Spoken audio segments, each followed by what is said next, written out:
Nasabat sa Ninoy Aquino International Airport ang 2 milyong palos o eel na mahigit 20 milyong piso ang halaga.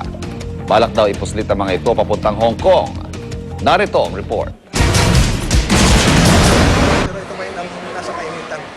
Ang 46 na kahong ito, naglalaman ng palos o eel. Nasabat ang mga ito sa Ninoy Aquino International Airport Terminal 1. 749 na kilo ang timbang ng mga nakumpiska. Ang bawat kahon, may tigwalang plastic na may daang-daang piraso ng similya ng igat. Ito po ay nanggaling sa... Ang balita ito ay nanggaling sa Cagayan Valley. At ito ay balak ipuslit papuntang Hong Kong. Tinatayang nasa 22,000 piso kada kilo ang benta ng mga ito. Kaya abutin ng mahigit 20 milyong piso ang buong kargamento. Hindi pa natunto ng mga otoridad ang may dala ng mga palos. Kasi nang sitahin ko, buksan ko, biglang nawala yung brokerage o nag-transfer ng kargamento ito.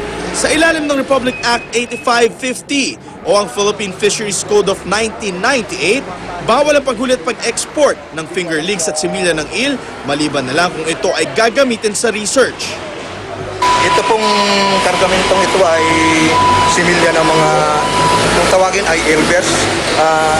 Ito ay maliliit na similya ng igat o palos. Ito ay pinagbabawal ng ating gobyerno sa based on Republic Act 8550 at Fisheries Administrative Order number 242. Ito po ay ipinagbawal mula noong May 1, 2012. Ito po ay may karampatang parusang 8 taong pagkakakulong. Dadalhin ang mga nakumpiskang fingerlings sa Bureau of Fisheries Hatchery sa Tanay Rizal. Para sa unang balita, Jay Sabale, reporting. Nananatiling nakaalerto ang Department of Health para pigilan ang pagpasok sa bansa ng misteryosong sakit na pumatay sa 60 bata sa Cambodia. Masusing minomonitor ng Bureau of Quarantine ang mga dumarating na pasahero sa Ninoy Aquino International Airport. Mismong World Health Organization ang nagbabala sa Pilipinas at mga kalapit na bansa tungkol sa sakit na bumibiktima sa mga batang hindi bababa sa 7 taong gulang. Ayon sa WHO, sa mataas na lagnat nagsisimula ang sakit na sasabayan po ng neurological symptoms at problema sa paghinga. Ang mga pasyente namamatay sa loob lang ng 24 oras mula nang maglabasan ang mga sintomas. Gayunman, hindi pa naman nagre-rekomenda ang DOH ng travel advisory na magbabawal sa mga Pilipinong pumunta sa Cambodia.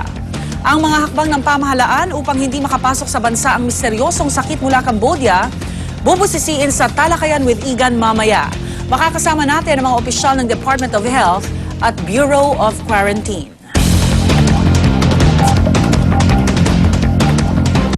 Samantalang gusto na raw ni Comedy King Dolphy na umuwi ng bahay, pero ang gusto ng mga doktor, manatili siya sa ospital hanggang hindi tuluyang gumagaling.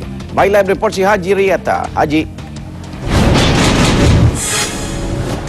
Yes, Igan, eksaktong 1 buwan na nga madala dito sa ICU ng Makati Medical Center ang Comedy King na si Dolphy ngayong araw. At sa text message nga pinadala ni Eric Quezon, sinabi niya nga gumaganda ang lagay ng kanyang amang si Dolphy. Kahapon ng tanghali ang pinakuling binigay sa atin ng medical bulletin at ayon sa bulletin ay naging maganda raw ang resultang treatment sa pneumonia ng Comedy King. At ang mga vital organs niya ay gumaganda rin daw sa nakalipas na 2 araw. At responsive din daw ang hari ng komedya bagaman na di pa nakakapagsalita kapag kinakausap siya ng pamilya at ng mga doktor. Sa katunayan, Igan nga ay kapag raw tinatanong ng mga doktor si Ginoong Dolphy kung gusto na niya makauwi ng bahay ay tumutugon naman daw siya. Pero payo ng mga doktor, Igan, na manatili pa rin dito sa hospital ang hari ng komedya hanggang tuluyang gumaling. Igan, sa magdamag na pagbabantay natin ay wala naman tayong namataang mga bumisita sa kanya at maigpit pa rin ang security ng hospital. At inintindi pa rin natin ang reply mula sa pamilya Quezon at maging na rin sa Makati Medical Center kung maglalabas sila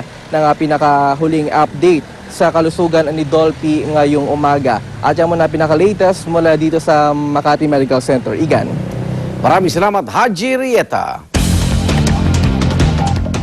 I am ready. Serbisyong totoo ng GMA News.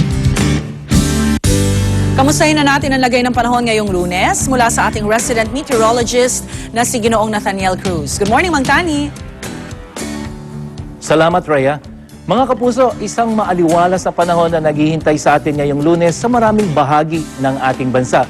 Pero ihanda pa rin natin ang ating mga payong dahil posibleng makaranas pa rin ng manakanakang pag-ulan, lalong-lalo na sa dakong hapon o gabi. At ito po ay dulot ng mga kaulapang inyong nakikita dito sa satellite animation mula sa Weather Central na dala ng tinatawag nating Intertropical Convergence Zone. Ano ba itong ITCZ?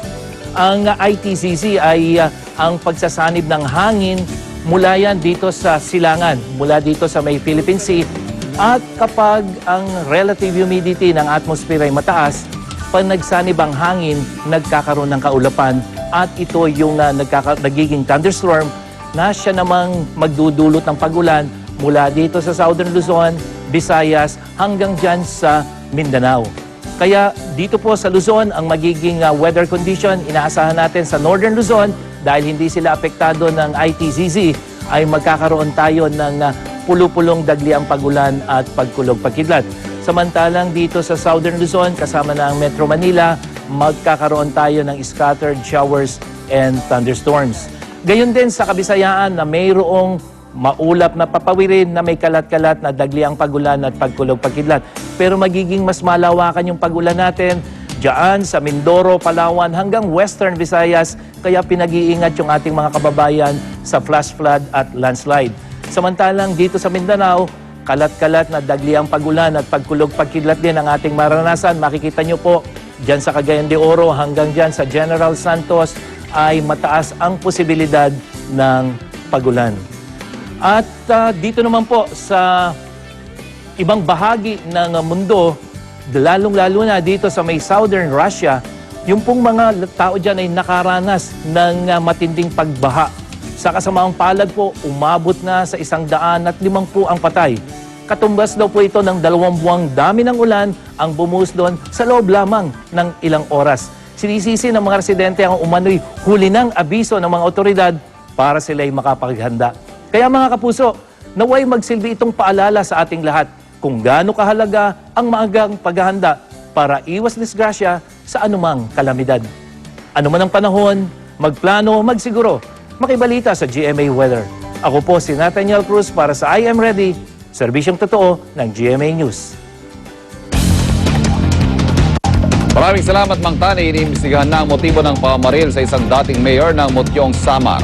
Pinatay ang dating alkalde sa loob mismo ng kanyang bahay sa Barangay Addition Hills sa Mandaluyong. Ang report mula kay Victoria Tulad. Natagpuan ang bangkay ni dating Mutyong Samar Mayor Constancio Pacanan Jr. sa loob ng kanyang bahay sa Barangay Addition Hills, Mandaluyong City, bandang alas 10:30 ng gabi. Nasa taas pa kanina yan, nanood pa siya sa induction ng mga kabataan dito. Pagrinig ng putok, nagdagdagsaan yung mga tao dito. Siyempre, pumunta na rin kami dito. Pagpunta namin dito, bukas yung pinto, nakita may bulagta na, patay na talaga siya. Bago mangyari yun, may mga alak doon. Posible nagiinuman sila at posible rin kakilala ng biktima. Hindi na raw nahabol ang mga suspect. Maaring pagnanakaw daw ang motibo dahil nawawala ang baril at laman ng wallet ng biktima. Pwede rin daw na pera ang dahilan dahil aabot sa ₱250,000 ang pautang ni Pacanan. 3 taon na umanong nakatira ng mag-isa ang biktima sa lugar, habang ang kanyang pamilya ay nananatili sa Samar. Madali siyang lapitan. Pag may mga nangailangan dito, nagpapautang siya. Yung mga sinasalakan siya sa kanyang bahay, yun ang pinapaupahan din niya. Pumunta sa crime scene si Mandaluyong Mayor Benhur Abalos, nakakwentuhan pa ni Pacanan bago ito pinatay. Nakatayo lang siya sa gilid, nanonood lang siya. Tapos hindi nakatiis, lumapit siya, nagpakilala siyang dating mayor ng Samar. Sayahin naman siya, mahaba pinag-usapan namin. Para sa unang balita, Victoria Tulad, reporting. Ina ng 4 na umunoy na pabayaang bata sa Tondo, Maynila, dinalaw ang kanyang mga anak matapos kupkupin ng mga social worker.